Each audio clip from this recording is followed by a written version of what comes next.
ganti mobil atau apa gitu.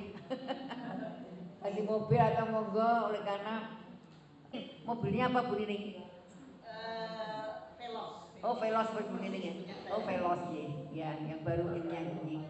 Dan kemudian saya pikir waktu sudah menunjukkan itu 10:30, ini kita selanjutnya arisan, monggo seksi arisan. Hari ini kita ketemu untuk arisan perdana. Jadi arisan kembali ke semula 150, uang arisan 100, uang sosial 15, uang jajan 35. Akan kita undi sekarang, dapat uangnya sekarang. Inti dari acara pada hari ini yaitu halal bihalal, yaitu ceramah atau setauliah tentang halal itu bihalal mantan yang akan disampaikan oleh Bapak Ustaz Haji Syarif Hidayat SAG FPI. Untuk itu waktu saya serahkan sepenuhnya. Bismillahirrahmanirrahim. Assalamualaikum warahmatullahi wabarakatuh. Waalaikumsalam warahmatullahi wabarakatuh. Selamat pagi dan salam sejahtera untuk semua. Om Swastiastu, Namo Buddhaya, salam kebajikan. Pertama kali ada halal bihalal itu terjadi pada tahun 1948. Kala itu Indonesia baru saja merdeka 3 tahun. Padahal penjajah Belanda, Inggris dan konco-konconya ingin kembali menguasai Indonesia lagi. Terbukti ada pertempuran 5 hari di Semarang yang setiap pertengahan Oktober kita bersama memperingati peristiwa tersebut. Ada peristiwa Bandung Lautan Api, ada peristiwa Puputan Margarana di Bali, ada peristiwa 10 November di Surabaya, ada peristiwa Palagan Ambarawa, ada peristiwa agresi militer Belanda 1 dan 2 dan seterusnya. Ketika kita sedang bersatu padu mengusir penjajah, dari dalam diri ada disintegrasi bangsa, yaitu munculnya, mohon maaf, pemberontakan PKI di Madiun. Bapak Presiden prihatin pingin piye carane menyatukan kembali kerukunan, persatuan dan kesatuan seluruh warga Indonesia. Maka sowanlah Bapak Presiden kepada salah seorang kiai, yang disewani waktu itu adalah Kiai Haji Wahab Hasbullah. Pak Presiden matur kepada Pak Yai, piye carane merekatkan kembali kerukunan anak bangsa. Maka Pak Kiai matur, nek pengen menyatukan, ayo dianakno silaturahmi. Namun pada tahun 1948 nun sewu, kata silaturahmi masih identik milik umat Islam. Padahal negara kita Kesatuan Republik Indonesia ini bukan hanya milik umat Islam. Yang berjuang di dalamnya juga bukan hanya umat Islam. Ada Hindu, ada Buddha, ada Katolik, ada Protestan, ada Konghucu, bahkan ada beribu-ribu orang aliran kepercayaan yang ikut berjuang memerdekakan negara Kesatuan Republik Indonesia. Maka kata Presiden, piye nek kata silaturahmi diganti dengan kata yang lain supaya bisa diterima oleh semua kalangan. Maka muncullah ide gagasan, nek ngono diganti halal bihalal. Maafkan, kenapa diambil kata halal bihalal? Karena orang bermusuhan, orang berantem, orang memfitnah, orang curiga mencurigai, satu konsep obatnya harus saling memaafkan. Apalagi kalau dilakukan setelah bulan suci Ramadan, maka tercetuslah sebuah ide namanya halal bihalal. Apakah hanya dimulai sejarahnya pada tahun itu? Mohon maaf Ibu, kita belajar sejarah dikit. Kita mundur pada tahun 1600-an, dulu juga sudah ada halal bihalal, walaupun jenenge urung halal bihalal. Waktu itu namanya pasowanan agung, pertemuan setelah puasa, kemudian saling memaafkan, kemudian ditutup dengan saling jabat tangan, kemudian makan bersama. Nanti ada makan bersamanya Bu? Ada. Alhamdulillah. Ya biasa, mau nambah gizi ini. Mau nambah gizi tadi katanya alhamdulillah ibu-ibu udah semakin subur semakin makmur. Jadi bukan ketok tua mau ketok tambah tua. Pada tahun 1600-an ada acara Pasawaran Agung yang intinya podo karo halal bihalal. Apakah hanya pada tahun 1600-an Nyun Sewu kita mundur 100 tahun lagi, yaitu pada tahun 1500-an di tanah Jawa ada kerajaan Islam pertama namanya Kerajaan Demak bin Toro. Sebagai presiden pertama namanya Raden Fatah. Ketika Raden Fatah mengumpulkan para prajurit, mengumpulkan rakyatnya yang berbeda-beda agama, kebetulan dikumpulkan setelah bulan suci Ramadan, Raden Fatah ingin mengadakan rasa terima kasih dengan makan bersama, saling memaafkan halal bihalal, mung ora lengkap nek ora ono tau siang. Maka dimintalah salah satu guru daripada Raden Fatah untuk memberikan tau siang. Yang memberikan tausiah kala itu adalah diminta Kanjeng Sunan Kalijogo. Maka kebetulan pada pagi ini saya pakai bajunya, pinjem sorjannya. Tadi sebenarnya saya bawa belangkon, tapi kiranya dalang jadi itu ada belangkon juga di dalam. Ketika Sunan Kalijaga diminta memberikan ceramah, mungkin ibu-ibu pernah membina junior-juniornya, sementara juniornya sudah sukses. Ketika kita menjadi pembina, ketika kita menjadi guru, mungkin dengan mudah kita memberikan nasihat. Tetapi murid-murid junior-junior yang kita bina ketika dia sudah menduduki jabatan Nyun Sewu sebagai ibu wakil gubernur, sebagai ibu gubernur misalnya, atau sebagai ibu wali kota atau wakil wali kota, maka ketika kita diminta memberikan nasihat biasanya rodo canggung nek ngomong beti bosa salah, maksudnya ngelingke muka malah salah paham. Maka ketika Sunan Kalijaga diminta untuk memberikan tausiah, beliau matur kali Kanjeng Raja pada Presiden Raden Fatah, Nyun Sewu Kanjeng Raja, saya tidak akan memberikan tausiah, tapi izinkan saya menyanyikan sebuah lagu. Sunan Kalijaga kalau nyanyi tausiah malah nyanyi sebuah lagu. Ini kita tebak-tebakan sih, terbuka. Kira-kira lagu yang dinyanyikan oleh Sunan Kalijaga dalam acara halal bihalal kala itu lagu nopo? Lagu A, Nyun Sewu? Kiri saya. Lir. Lagu B. Lir. Nyun Sewu lagu C coba ini. Lir. Itu kompak ini. Jawabannya lir. Nyun Sewu jawabannya salah semua. Kompak. Lagu yang dinyanyikan oleh Kanjeng Sunan Kalijaga dalam acara halal bihalal judulnya Gundul-gundul Pacul. Ketoke koyo lagu dolanan, ketoke koyo lagu rakyat, tapi kalau dioncei secara mendalam itu adalah nasihat yang sangat dahsyat yang bisa menyentuh hati para pejabat. Maka sebagai oleh-oleh, mbok nanti ditanya oleh putune, Uti, tadi halal bihalal konten-kontennya opo? Misalnya gitu, Mbah tadi halal bihalal oleh-olehnya apa? Maka ditanya oleh-olehnya gundul-gundul pacul. Ayo kita cek sound, mumpung origine ora ono. Lagu ketiga, hitungan dimulai ini 1, 2, 3, gundul-gundul pacul-cul kembelengan.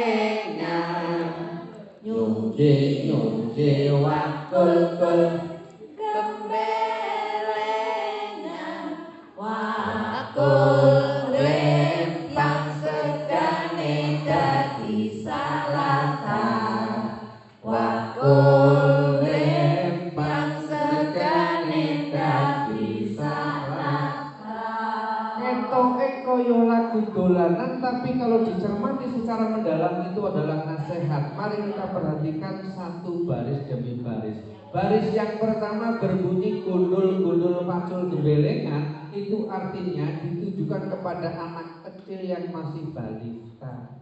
yang belum punya salah, yang belum berdosa. Umpamane kalau di sini hadir anak kecil balita, ada ibu ketua mungkin lagi sambutan, tiba-tiba anaknya kecil maju bahkan ngambil snacknya, iya ora apa-apa jenenge bocah cilik. Tapi kalau mungkin ada Pak Ustadz lagi ceramah, ada ibu-ibu maju ke depan, misalnya loh unjukannya Pak Ustadz diambil, senengnya Pak Ustadz dimakan, pasti wong lain padha batin iki mboten.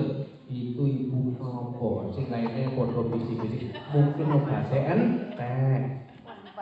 Sing liyane yo ngomong ora obat entek, mungkin tanggal tuwa. Karena ora sewajarnya. Inilah bedanya anak ini dengan dewasa. Maka pada baris kedua nyun sewu, nyunggi wakul. Di mana tempat nyunggi? Di kepala. Kanjeng Sunan boten matur gundul sing ana wakule boten, tapi matur nyunggi wakul. Ternyata nyunggi wakul tempatnya di kepala. Apa artinya? Orang yang nyunggi wakul adalah orang yang sudah dewasa. Orang yang sudah dapat jabatan, orang yang sudah amanah. Nek bocah cilik mlakune glempang ora apa-apa.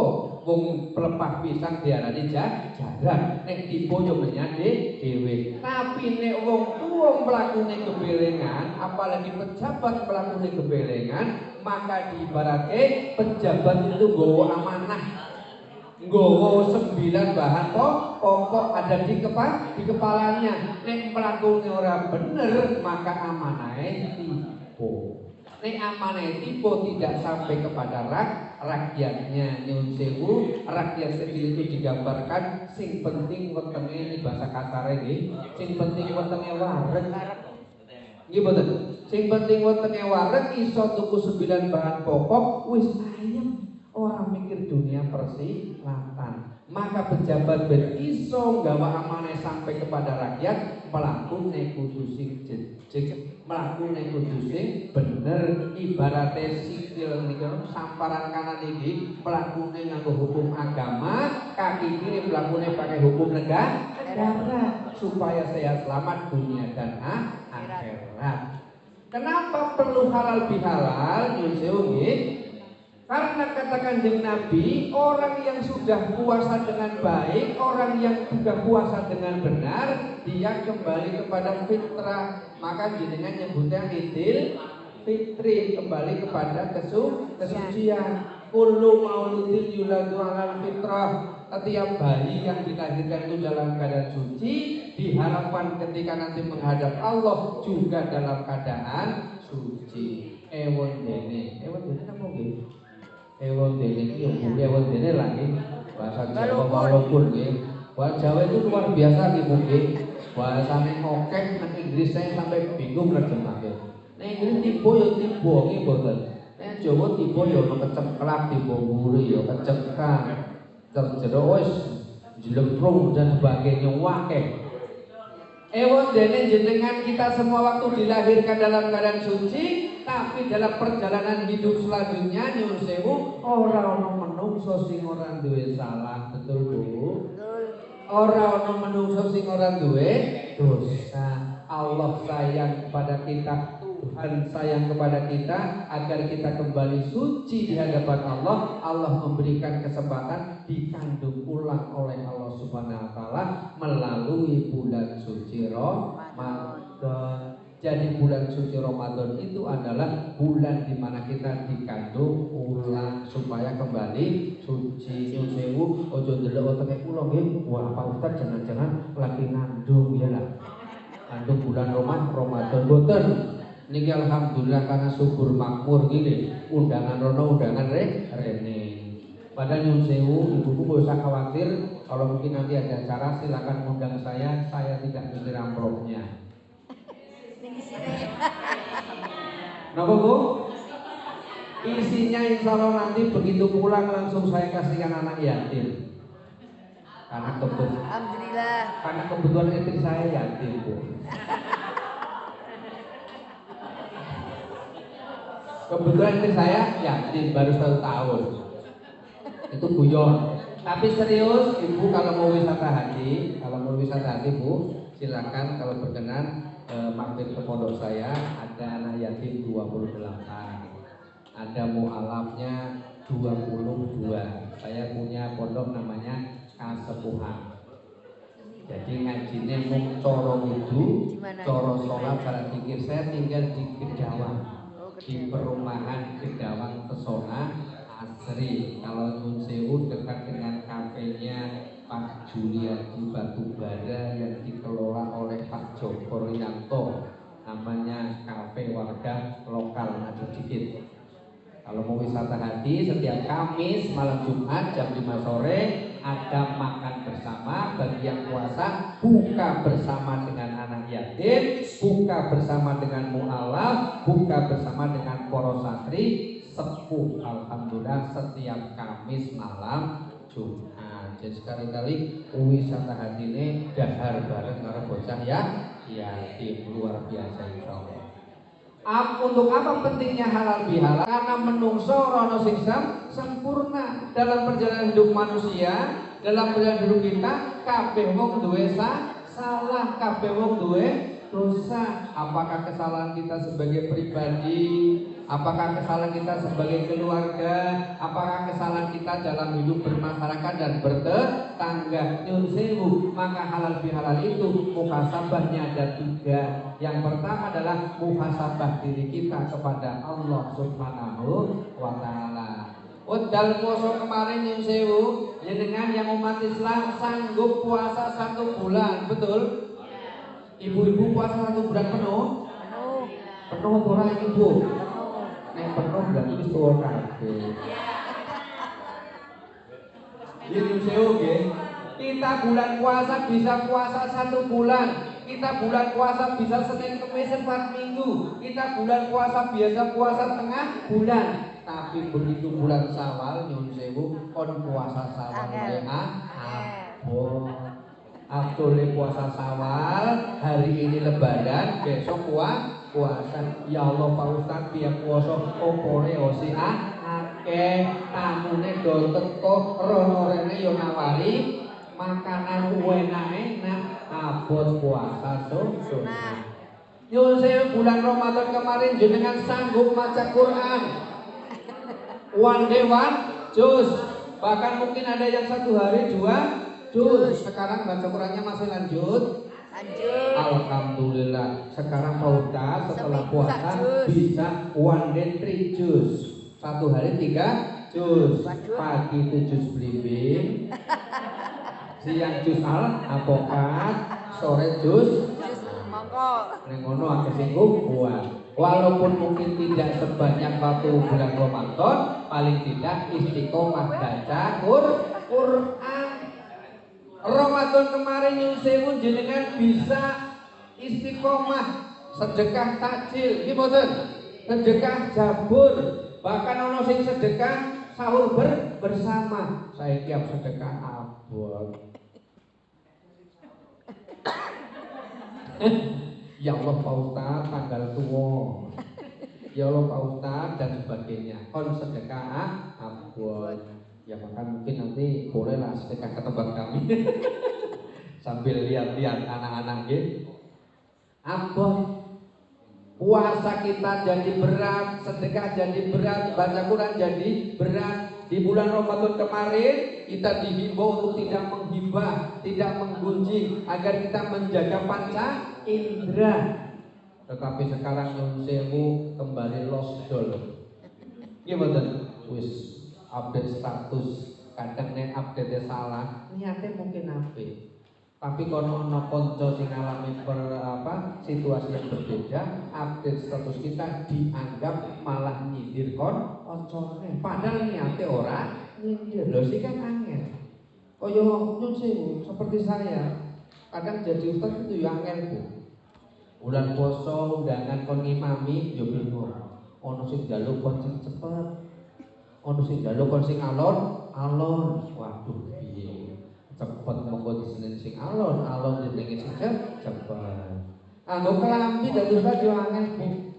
Kadang pacangan ora iki ya wong mustad kabeh. Maka sing penting bagaimana kita menjaga istiqomah ibadah kepada Allah Subhanahu wa taala. Yang pertama tadi halal bihalal, muhasabah kita bagaimana ibadah kita kepada Allah Subhanahu wa taala. Walaupun tidak sehebat Ramadan, walaupun tidak seheboh Ramadan, paling tidak awake dhewe masih istiqomah, sithik-sithik lah masih jogo salat tahajud, masih jogo Senin Kamis, masih jogo maos Al-Qur'an. Ngene purun sedaya saya ada grup wawasan Al-Qur'an WA. Itu setiap Kamis kita khataman di pondok. Nanti bacanya di rumah masing-masing. Kalau mau nanti saya masukin kalau berkenan. Nanti kalau yang tidak bisa hadir ya cukup di rumah. Yang bisa hadir itu tadi makan bersama dengan anak yatim tadi, kita baca juz 30 bareng-bareng, ditutup dengan buka bersama. Ini muhasabah kita yang pertama, bagaimana kita menjaga ibadah kita. Muhasabah kita dalam keluarga. Tolong yang masih kagungan orang tua, sempatkan kondur, sekalian sungkem pulang ke kampung halaman. Masih wong pulang kampung iki wong jenenge wong tuwa, sing penting ditekani anak, ditekani putu, seneng ya mboten Bu? Jenengan nyuwun sewu nek kedudukan sebagai mbah, ditekani putune, ditekani anake seneng. Walaupun ibaratnya rugi ora masalah, kalau bisnis ibaratnya rugi. Anake teko nggawa sirup sak botol, nggawa roti sak kaleng, nggawa gula, nggawa teh, nggawa kopi, tapi senenge remene pulang anake disangoni. Iki mboten cucune disangoni. Wis ngono wae nek pulang kampung ono gedang digowo. Ya ra. Ono klopo-klopone digowo. Nek ono beras-berase digowo. Nek ono ayame digowo. Luar biasa. Ini penjarahan di siang bolong. Bahkan ibu-ibu nyun sewu yang masih punya putra-putra kecil nyun sewu kadang pinter nanam saham. Anaknya dikon kene daripada duitnya orang keben dicekel nang ibu, dicekel nang bapak. Inilah cikal bakal saham bodong tingkat keluarga. Tidak. Bar THR entuk nang anake nang putune dikumpulke jere ben ora mubah ben ora ilang disimpen ibu. Begitu disimpen orang balik. Wis entek ini saham bodong tingkat keluarga. Tapi insyaallah niate mulia niate apik ben ora mubazir. Maka halal bihalal yang kedua, bagaimana kita memperbaiki hubungan keluarga. Sama orang tua kita sungkem, sama suami kita sungkem. Sewu, ibu-ibu sudah sungkem sama suami? Alhamdulillah, tak cek orang suami ini ya. Mudah-mudahan sudah sungkem. Walaupun jenengan waktu sungkem ngomong orang dengan pertama cetok, suwe-suwe orang jias, iya ora apa-apa. Sing penting niate sungkem. Paling bojone jenengan yo jawab, ya wis Bu, padha ora genahe, padha dompete kosong, padha atene kosong karena barat, sementara bisnisnya padha ora jalan. Ora masalah. Sing penting ikhrar. Kenapa perlu ikhrar? Karena dalam rumah tangga itu pasti ada masalah, ada apapun persoalannya. Maka kalau kita melihat tangga lagu Jawa yang jumlahnya 11, pertama Mas Kumambang, kedua Micil, ketiga Sinom, kemudian Semorondolo, kemudian Gambuh, kemudian Dadang Kulo. Maka alam rumah tangga itu digambarkan dalam lagu Jawa jenenge lagu Dadang Kulo. Apa artosnya dandang gulo? Sing jenenge dandang itu pahit, dandang itu hitam, gulo itu manis, gulo itu legi. Ternyata yang namanya rumah tangga kadang ada gulo, ada pahit. Kadang ada dandang, ada gulo, kadang ada pahit, ada manis. Bar entuk gajian pensiunan alhamdulillah legi. Tapi begitu akhir bulan pahit orang duit, jangankan akhir bulan, kok kadang lembet nampung gaji wae dulu setrum potongannya langsung langsung pahit. Masalah rumah tangga macam-macam. Awake dhewe nyun sewu, mungkin mengenal suami kita dengan baik, mengenal istri kita yang sesungguhnya, ngerti kebiasaan Allah apike bojone panjenengan masing-masing, yo bar wis dadi bojone. Waktu biyen koncone pacaran subhanallah ngomongnya halus, mangane timik-timik, sithik-sithik, saiki mangane kaya tok sampe. Putune mangan ora teh kene entekno, ya lah. Bojone mangan ora teh kene entekno. Maka nyun sewu dalam rumah tangga yang penting adalah bagaimana kita menjaga keutuhan rumah tangga. Dunia iso digolek, pangkat bisa diusahakan, tapi jangan sampai meninggalkan rumah tangga. Kenapa? Karena harta yang paling berharga adalah keluarga. Cekson tadi mau? Cekson, harta yang paling berharga adalah di sana yang paling indah adalah keluarga. Puisi yang paling bermakna adalah keluarga. Mutiara tiada tara adalah keluarga. Jadi kalau awake dhewe duwe omah, wis duwe bojo, harta yang paling berharga adalah keluarga. Wong awake dhewe direwangi objek, jenengan direwangi bikin paguyuban, ini semua demi keluarga. Maka kalau mau melangkah, kalau memutuskan segala sesuatu, pertimbangan utama kita adalah keluarga.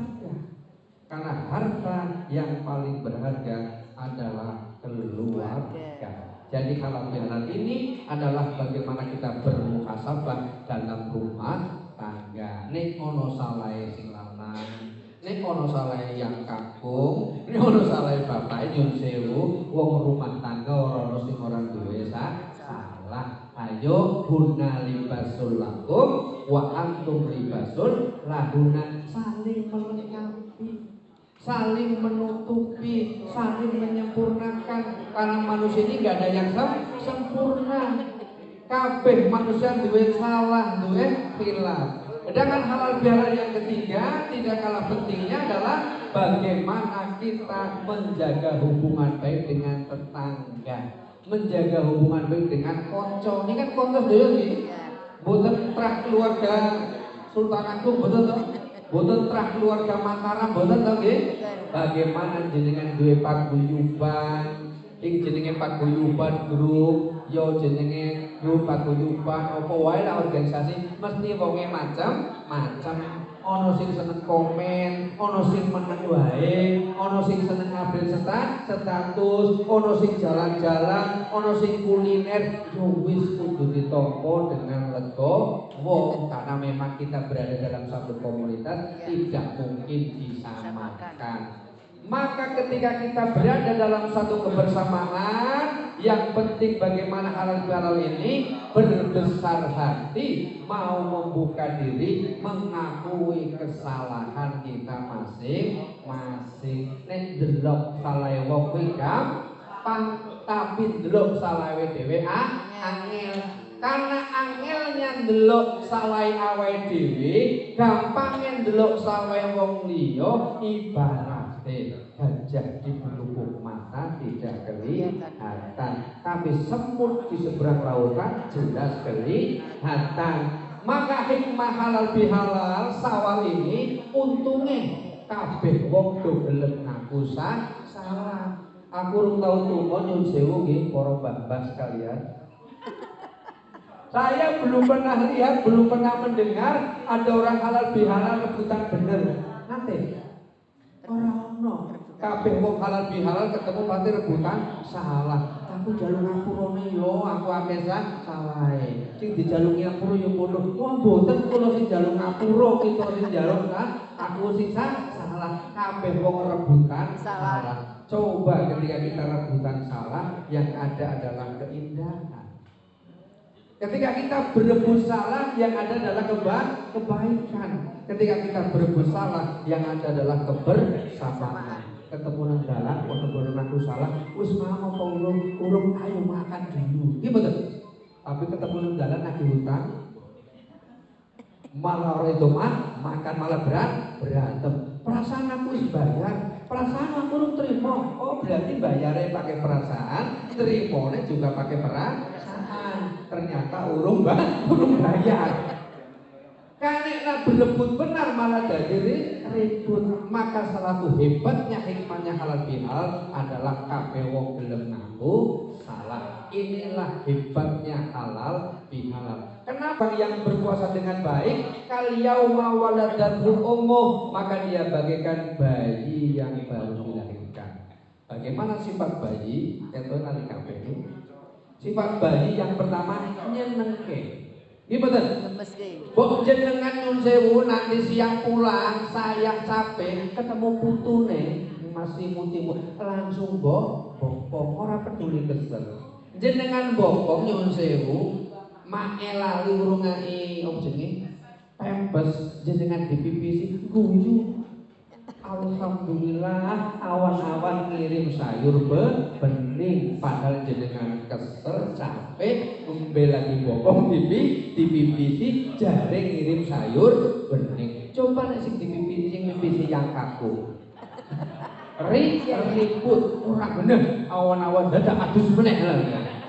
Tapi nek bayi nyenengke. Yang kedua nyun sewu sifat bayi ora serakah.